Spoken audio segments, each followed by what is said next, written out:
Hi అండి, నమస్తే. Welcome to read with Ishu. నిన్నటి భాగంలో నారదుని ద్వారా అల్పాయుష్కుడని తెలుసుకున్న గృహపతి దీర్ఘాయుష్షు కోసం శివుని గూర్చి తపస్సు చేయడం కోసం కాశీ నగరానికి చేరుకున్నాడు అనేంతవరకు చదువుకున్నామండి. ఇవాళ కంటిన్యూ చేద్దాం. కాశీ నగరాన్ని చేరుకున్న గృహపతి ముందుగా మణికర్ణికా ఘట్టంలో స్నానమాచరించి విశ్వేశ్వరుని సేవించి అనుకూల ప్రదేశంలో ఆశ్రమాన్ని ఏర్పాటు చేసుకుని తనకెదురుగా లింగాన్ని స్థాపించి తపశ్చర్యకు ఉపక్రమించాడు. అంతరంగ పూజా విధానం చేత అన్ని వేళలా శంకరుని అర్చించాడు.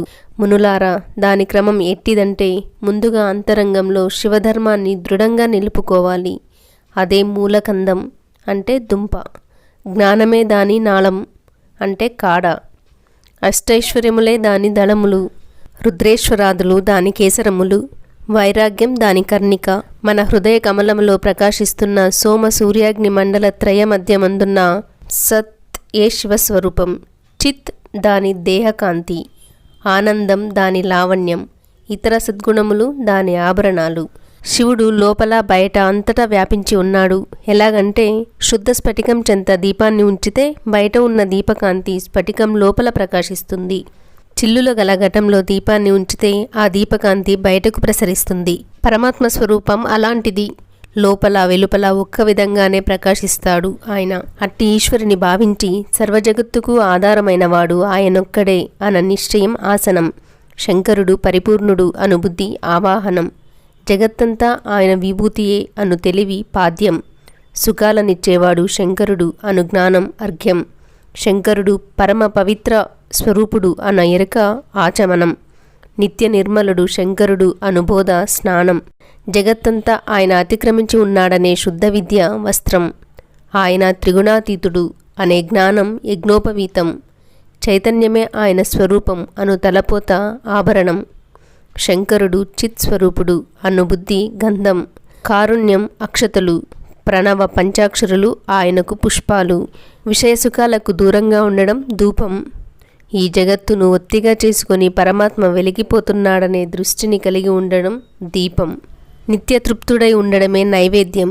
త్రిగుణాతీతుడుగా ఉండి అరిషడ్వర్గాలకు లోను కాకుండా ఉండడమే తాంబూలం. నేను శివుడను అను సోహం భావనయే ప్రదక్షిణ.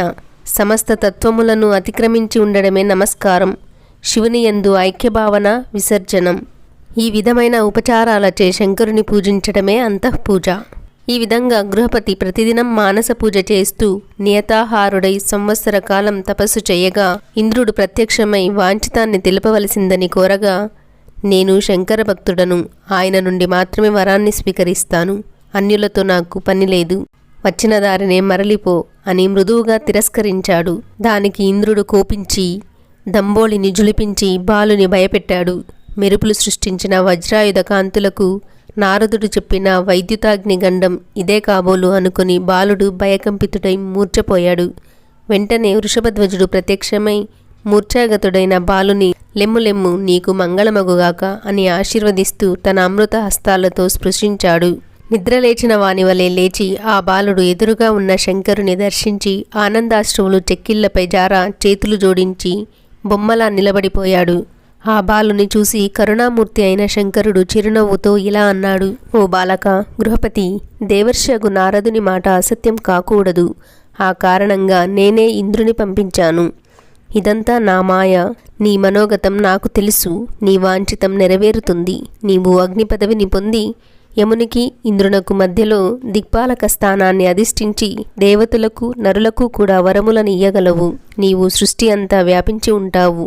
విశ్వంలో వైశ్వానరాగ్ని రూపంలోనూ, విద్యుత్తులో విద్యుతాగ్ని రూపంలోనూ, ప్రాణులలో జఠరాగ్ని రూపంలోనూ, ఇంకా అనేక రూపాలలో వ్యాపించి ఉంటావు. నిన్ను ఆరాధించిన వారికి అనారోగ్యము అకాల మరణము ఉండవు. నరులలో నీవు జాగ్రత్త స్వప్న సుషుప్త అవస్థలలో విశ్వ తేజస ప్రాజ్ఞ రూపములో ఉండి వారిని నడిపిస్తావు. కాశీలో నీవు స్థాపించిన లింగం అగ్నీశ్వరుడనే పేరుతో లోకవిఖ్యాతమై భక్తుల మనోవాంఛితాలను నెరవేరుస్తుంది. ఓ అగ్ని, నిన్ను ఆరాధించిన వారెవరైనా నీతో సమానమైన తేజస్సును పొందుతారు. అనాథ శవానికి అగ్ని సంస్కారం చేస్తే అతడు శాశ్వతమైన పుణ్యలోకాలను పొందుతాడు. దేవతలు నీ ద్వారానే ఆహారాన్ని పొందుతారు. మోక్షమునిచ్చే పరదైవము, గురువు, తీర్థము అన్నీ నీవే. అపవిత్ర వస్తువులన్నీ నీ సంస్కారంచే పవిత్రములవుతాయి. అందువల్ల నీకు లోకంలో పావకుడు అనే పేరు విఖ్యాతమవుతుంది. నీవు అందరి యందు అంతర్యామి స్వరూపంలో ఉంటూ తిన్న ఆహారాన్ని జఠరాగ్ని రూపంలో పచనం చేస్తూ ప్రాణులకు శక్తినిస్తావు. కానీ స్త్రీల ఉదరంలో ఉన్న శిశువులకు నీవేమీ చెయ్యలేవు. శిశువులందరూ శివస్వరూపాలు. ఆ మాంసపిండాలను తప్ప తక్కిన మాంసాలను జీర్ణం చెయ్యగలవు. ముల్లోకాలకు ప్రభువునైన నా 3వ కంటి తేజస్సుకు ప్రత్యక్ష స్వరూపానివి నీవు భక్షించిన వాటిని మాత్రమే దేవతలు భక్షిస్తారు. ఇలా అగ్నికి వరాలనిచ్చి అంతర్హితుడయ్యాడు రుద్రుడు. శివుని లలాటాగ్ని నుండి భూమి మీద అవతరించిన ఈ అగ్ని సాక్షాత్కార గాథ పవిత్రమైనది. ఇలా గృహపతి అష్టదిక్పాలకుల్లో ఒక స్థానాన్ని అధిష్ఠించారు. తర్వాత రేపటి భాగంలో యక్షేశ్వర అవతారాన్ని గురించి చదువుకుందామండి. సర్వం ఉమామహేశ్వర పాదార్పణం.